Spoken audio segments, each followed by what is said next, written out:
Two Palestinian men have told the BBC they were beaten and sexually abused by prison guards while in Israeli detention. The United Nations Committee Against Torture said last month it was deeply concerned by reports indicating a de facto state policy of organised and widespread torture and ill treatment of Palestinian detainees. Israel rejected the committee's findings. Our correspondent in Jerusalem, Jon Donnison, has this report, and we must warn you that his report contains graphic descriptions of sexual violence.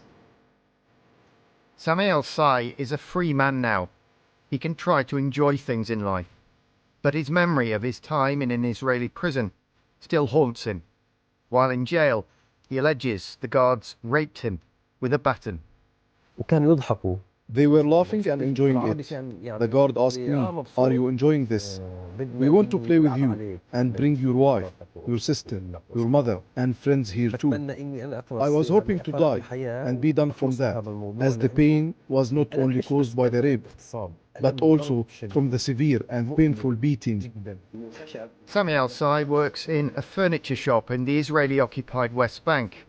He makes promotional videos, but he used to be a journalist. Earlier this year, the 46-year-old Palestinian father of 6 was released from an Israeli prison after 16 months in detention without charge. He was arrested after working with reporters to arrange interviews with members of Hamas. Sami tells me he feels ashamed of what happened to him in jail. My wife is the one who comforts me the most. She's my only shelter in the whole of this unjust world.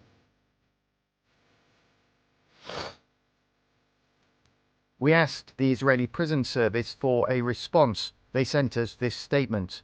"We operate in full accordance with the law."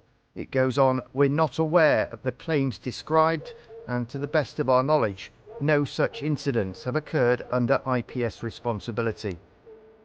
It's not the only such allegation. This leaked CCTV footage shows an incident in which a Palestinian detainee from Gaza was allegedly raped with a sharp object by guards at an Israeli military prison in July last year, leaving the man with a pierced rectum. 5 Israeli reservist soldiers, 4 of them seen here masked at a press conference, have been charged with abuse. They deny the allegations and have not been identified. The case has led to heated debate and divided Israel. Supporters of the far right have held protests defending the soldiers who've been accused.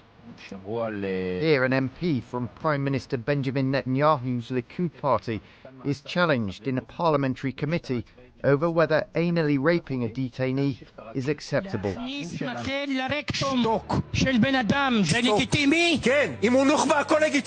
Shut up, he yells.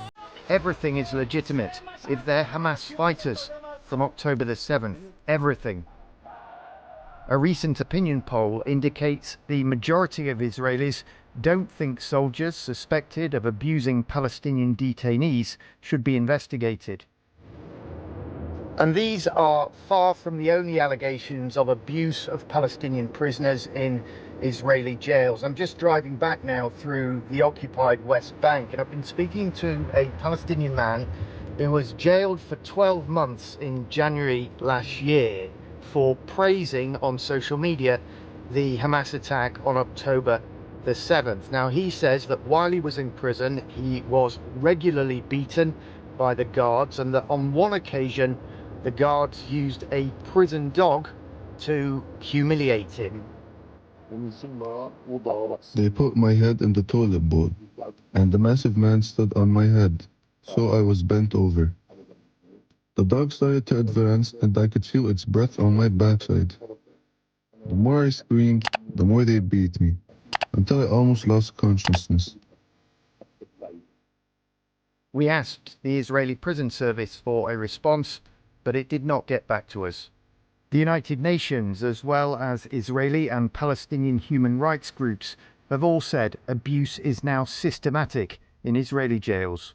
Jon Donnison, BBC News, in the Israeli-occupied West Bank.